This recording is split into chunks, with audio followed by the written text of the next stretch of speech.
Welcome back, guys. This is part 2 of the Kitsune Japanese fox series that we're doing. This is the final part of the series. It's just a 2-part series. So last time we did the sketch and the background sketch for this whole design. I'll leave a link in the description down below where you can find that video if you haven't caught up yet. Other than that, today we're inking and doing the color for our design. So let's jump straight to the overhead. Okay guys, welcome back to the table. So like last week's video, we covered how to draw the Kitsune Mask and how to do some of the background details and elements for that one. In today's video, we're going to be outlining this one and then inking it. I'm going to quickly outline it. You guys already know how I do my outline process, but I will explain what I'm using. So I'm going to be using the Staedtler pigment liner in a 1.2 thickness. So that means any pigment liner or fine liner with a 1.2 nib. I'm also going to be using my Artline drawing system pens, one in a 0.8 and one in a 0.5. With the 1.2, the thicker one, I'll be using that to outline most of the main features of my subject matter. The 0.8 will be used to outline the flowers, as that is a smaller sort of element of the drawing. And the 0.5 will be used to outline the clouds in the background. So I'm going to go ahead and outline this guy now, and then we can actually start inking this one and doing our black shading. In terms of inking this one and painting it, I've got cold pressed watercolor paper from Fabriano. It's 300 GSM and it is A3 in size to match our sketch. So I'm going to go ahead and tape our sketch to the back of the paper prior to outlining this one. Okay, once you've got your sketch on the back of your watercolor paper and it's taped down, you can go ahead and switch on your light pad, which lets you see through the watercolor paper. And then you can go ahead and start tracing your design using your pigment liners. Once this thing's outlined, we'll come back and start the inking process. Okay, something I forgot to mention. I got this far into it and I went, oh, I gotta mention that. So we're only outlining the mask and the cherry blossoms. We're not outlining the background just yet. So go ahead and outline your mask and your cherry blossoms. And for the lines that are on the face, the paint, I guess, the details, we're going to be using a red permanent ultra fine point Sharpie for those. If you don't have this, outline them in really light pencil or red pencil, and then when you go ahead and paint them with your acrylic inks, you can just do them solid red. But in this case, I'm just going to be outlining those with the Sharpie, the red Sharpie, and this is the pattern work that's on the face. So the patterns that we drew in earlier, they'll be done with a red Sharpie. This way they don't have a black outline. Alright, I'll see you soon. Alrighty, as you can see, I've gone ahead and outlined my Kitsune Mask and the cherry blossoms. I've actually added a couple of cherry blossoms and I took away the ones that were up here. That's because I want this to have a certain flow. As you can see, the petals flow from this corner down to this corner, bringing the line of focus through the center of the page like this. So I've gotten rid of the cherry blossoms that were up in this corner. I'm going to go ahead and draw in the clouds now, the background. And we're going to use a similar method to what we did in my koi fish series. If you watch the koi fish series, we marked off the edges with a 1-inch border. We're doing the same thing, but this time we're doing a 2-inch border, so a slightly smaller background area. And the way you do this is basically take your tape, it's just regular masking tape, measure out the length of your page, and then line it up as closely as you can right up to the edge of the page, and then press it down. And now what you want to do is go ahead and do this on all of the edges of your page. Okay, I've gone ahead and added my border with the masking tape. Make sure it's pressed down nicely. I'm going to go ahead and switch my light pad back on. And now I'm going to go ahead and trace over all of the background elements like the clouds and the wind bars, making sure that the background is contained within these borders. That's what the masking tape is for. Okay, as you can see, I finished the outline for the background as well now, and I finished all of the cloud elements. So we're going to go ahead and start painting this one. So I've got my 6-well palette here. We're using Liquitex acrylic inks as usual. Like I've said before, if you don't have the supplies we're using, don't feel like you can't follow along. Go ahead and grab your Ecoline brush markers and you can follow along with those. And if you're using colored pencils or watercolor paints, these techniques will, the techniques themselves won't apply directly, but the layering techniques and how we work with the different colors will still work. I'm also got my glass of water for blending and washing my brushes out. I've also got my 2 brushes here. This is my inking brush. It's got a slightly finer nib for applying the ink, and my blending brush, which has a wider nib or brush tip for, larger areas of coverage. And these are just cheap Taklon watercolor brushes, so nothing fancy here. Okay, now something I want to point out is doing the background for this is going to be very, very similar to how we did the koi fish background.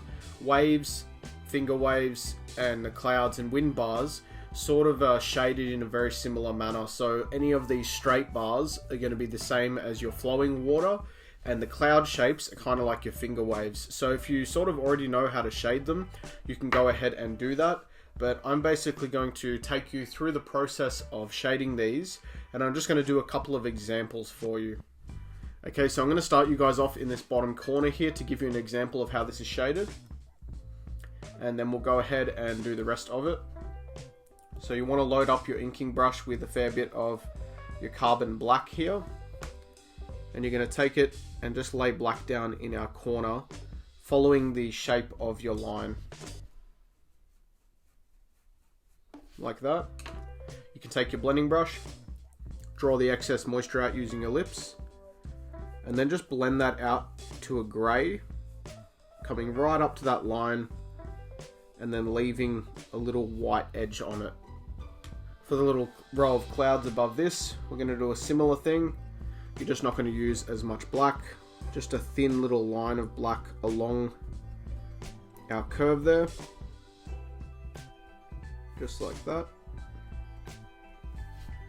And then with your blending brush, you can go ahead and blend that out into your little clouds.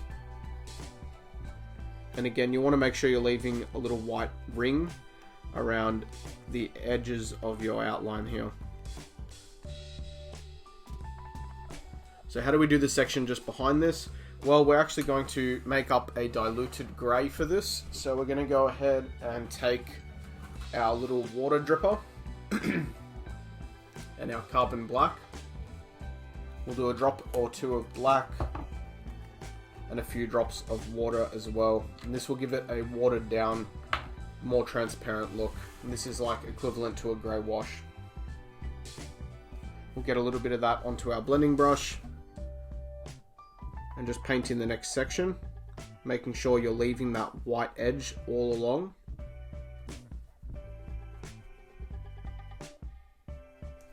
And for the next one up, we're going to do the same thing we did in the corner here. We're going to take solid carbon black, load our brush up with it, and come across the bottom with black. Take your blending brush, draw the excess moisture, and then you're going to blend it across just like this, making sure you leave your white border all along the edge there. Now, I did give you guys this little tip in last week's video, but if you do happen to make little mistakes where there's supposed to be a white gap, you can go ahead and take a little pocket knife or a craft knife, and you can just scratch away the very top layer of ink. This has to be done very, very lightly.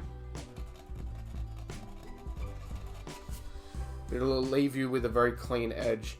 So if there's parts you've gone over by mistake and you've made, a little error, you can go ahead and tidy that error up in the same way that you'd erase pencil, but using a little blade. Okay, so we've now got this next row of clouds. We do that the same way as the one underneath it, taking just a little bit of carbon black and coming in from the edge and following our line along. We'll do this one in 2 sections, otherwise the ink dries. So just take your blending brush and blend that up into the little circles, just leaving a little ring of white around the border of each one. And the last thing I'll give you guys an example of is any large areas of clouds. So this whole section at the bottom here that doesn't have any lines going through it and they're just big sort of clumpy clouds, we're going to use our watered down black for that, so our grey wash, And you're basically going to do a nice sort of even wash the same way we did on these ones for all of those clouds, just making sure that you're leaving all of those white borders. So we'll take our blending brush and a little bit of our grey wash on there, and you can come in and do your clouds using that sort of mid-grey and just leaving a white border around the edges of all of your clouds. You're going to go through and do all of your big clouds in that way. And so now you can see how the background sort of starts to come together, and you want to have a nice even balance of your dark black areas and your lighter and mid-grey areas. If you don't have that balance, the whole thing can look too washed out. If there's too much black, it can look a little bit too dark, depending on the look you're going for. But in this case, I want to have a nice even balance between solid blacks and dark greys, mid greys, and my light tones. So we're going to go ahead and I'm going to quickly do the background in this manner, and we'll go to the next part, which will be painting the flowers and the subject matter. Alright, so as you can see, I've done all of the background work using the same method that we did for the section down here. And something I wanted to mention was, don't stress about the background being too perfect. There are so many imperfections with my background here, but it gives it that handmade look. And you know, using watercolor inks or acrylic watercolor inks, it's not going to be perfect, guys. Like, there's no way to get that 100% perfectly smooth blend every single time. There are going to be imperfections, but in my opinion, that's what makes art look good. That's what gives art character and makes it look handmade. This is one of the reasons that I don't do a lot of digital art. I do use my iPad for a lot of sketching and those sort of things, but I don't use it for a lot of finished pieces of art. And that's because I like this handmade sort of look and not that real perfect look. One little part that I did forget to mention was the red around the mouth here. It is classic sort of thing to do, so I'm going to go ahead and add that now, and you can follow along. So basically all it is like a bottom lip, just following the shape of our mouth up and around like that. There's really not much to it. I just forgot to add it during the sketching phase. But there's like this little lip of red that comes around the bottom side of the mouth there, which is pretty important, I think. Okay, in terms of shading this guy, we're going to take our palette and we're actually going to use Phthalo Blue. We're going to take Phthalo Blue and literally just do barely a drop. And we'll take our water and we're going to dilute that blue way down till it's very, very light. Now the reason for doing this is whenever I've got a white subject matter, I use a really light blue for the shadow tones, and this maintains that white look so that it doesn't look grey. You can use grey as your shading color for white, white subject matter. It does work. I like to use a light blue tone. I just think that that looks a little bit nicer. It adds a little bit more color to it without taking away from the fact that our main subject matter is supposed to be white. So I'm going to take a little bit of that blue and come along this back edge, making sure to leave a little bit of a border in white, and then I'm going to gently blend that forward. This will give it a little bit of a shadow at the back there. It's probably really hard to see on camera actually, so that might give you a little bit better look at the blue that we're doing. I'll do it at the top here as well, just coming around the back of our mask, leaving a white border, and then dipping our blending brush and just blending forward with that shadow tone. If you find the shadow isn't harsh enough, you can add a tiny bit of grey to your blue, but you certainly don't want to add more blue to it because it'll be a little bit too blue, I guess. It'll give the painting too much blue. So you just want a light, very light blue for your shadow tone across the side of the face there. We're going to use that same blue to do a little bit of shadow underneath our lips here, just underneath the center of the mouth. We'll do a little bit around the nose here, just underneath the nose. And it's such a light color, but it does make a difference on the overall finished piece. Behind the nose here, behind the bridge of the nose, we'll do a little bit of blue shadowing. And we're going to do a touch of blue on the inside here in front of the eye, between the eye and the snout. And this will just give it a little bit of a dip in that part of the face, to show where it transitions from the flat area where the eye is across to where the nose sort of starts. It has like a bit of a dip in there, and that looks really good too. The other place we're going to put a bit of shadow is on the ears, so the same place we did for the back of the face there. You just come up, leaving a little white border, your white edge, and blending out the shaded part. And same thing up the back of our second ear. Okay, so that's pretty much all we're using the blue for, is that little bit of shading that we've got there. And we're going to go ahead and start doing our reds now. So we're going to take our Pyrrole Red from the Liquitex range, do a couple of drops in there, and I'm actually going to need to make up a pink as well. So I'm going to do a drop in here, and with that drop we're just going to mix a little bit of white. You can just mix it with water to dilute it down, depends on the look you're going for. In this case I kind of want a true pink, so just mixing a bit of white in with our red will give us that pink tone. Okay, so with our Pyrrole Red, we're going to go ahead and load up our brush, and we're basically just painting all of the areas of pattern work on the face. Now, the reason I used the red Sharpie to outline these is because I wanted to have solid red sort of blocks, shapes. I didn't want to have black outlines around them. I just think it looks cool. Makes it look like it's painted on the actual mask itself, as opposed to being part of the painting, if that makes sense. I don't know. That probably doesn't make sense. Just these little things that go on inside my head. Alright, next we're going to take our pink that we mixed up, and we're going to use that to paint the nose. Again, in this case, it's just going to be solid pink, no blending or shading. It's quite different from most of the stuff we've done where we use a lot of shading and a lot of blending techniques and that sort of thing. But like I said, I'm trying to keep this really traditional looking and just really bold and simple. Pink in the ears as well, solid pink. Now the eyes themselves, in this case we're going to do solid black. It depends how you want them to look. Some people will draw pupils in, but this depends on whether or not this is a character itself, like the actual fox character, Kitsune character, or whether it's a mask. In this case it's a mask, and we're just going to do the eyes a solid black color. No blending or shading, just solid black. So the next color that we're using is Sap Green Permanent from Liquitex. I'll put it in there, and I've added a drop of our titanium white. I'm just mixing that together to get a lighter tone of green that I'm going to use for those ropes. And I'm basically going to take the green that we just made up and basically go along the ropes, painting them in green. And I'm just going to leave a little bit of a white border on them,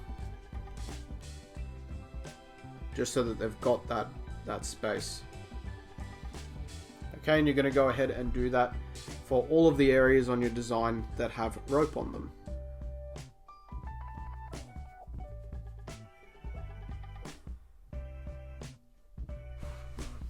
So just to give you a close-up on the ropes here, we're coming down with solid green, the green that we just mixed, and I'm just leaving a white edge all the way along the ropes as a highlight or as a skin gap. Okay, and we're just coming down along the ropes, and the green will get a little bit lighter, obviously, the more you've sort of used it, coming down towards the end there. And that's basically how we're doing the ropes, just nice and simple. To do the ends of your ropes here, we just take our green, bring it forward onto the rope ends, leaving a white border on both sides. And then I want to take my blending brush and blend the ends of that out. And I want it to sort of reach white by the time it ends at the tip of the rope there, so just laying down your green a little bit heavier, and then with your blending brush you can blend that forward. Those little rings on the ends of the ropes and the center of all of our cherry blossoms I'll do with yellow orange from our Liquitex range. If you're using the Ecoline pens, the equivalent would be the deep yellow. a deep yellow sort of color. And we're going to use that yellow now to paint these little rings. Just do them solid yellow. Again, no shading. Solid yellow on those. And you can go ahead and paint the middle of all of your flowers with the same yellow. That little circle in the center of your cherry blossoms. You just want to do that solid yellow using this yellow-orange tone.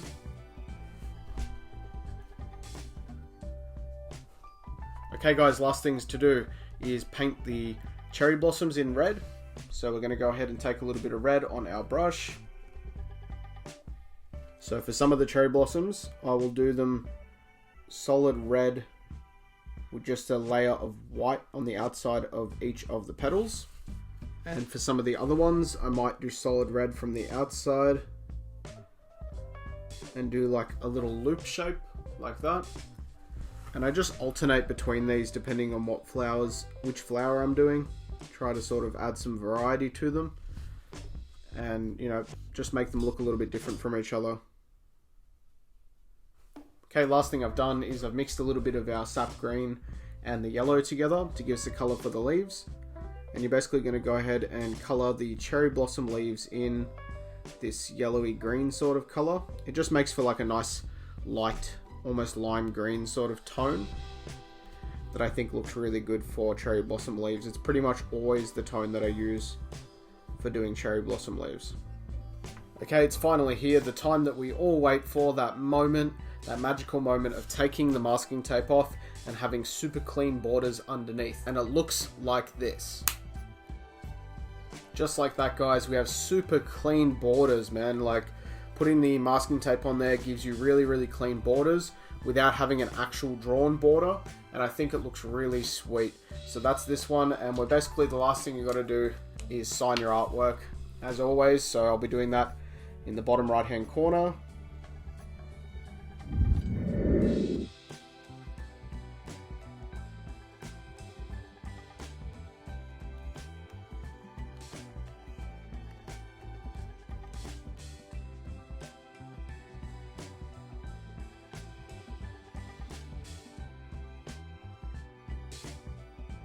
Thank you so much for watching today's video, guys. I really do appreciate it. I hope you enjoyed it and I hope you learned something.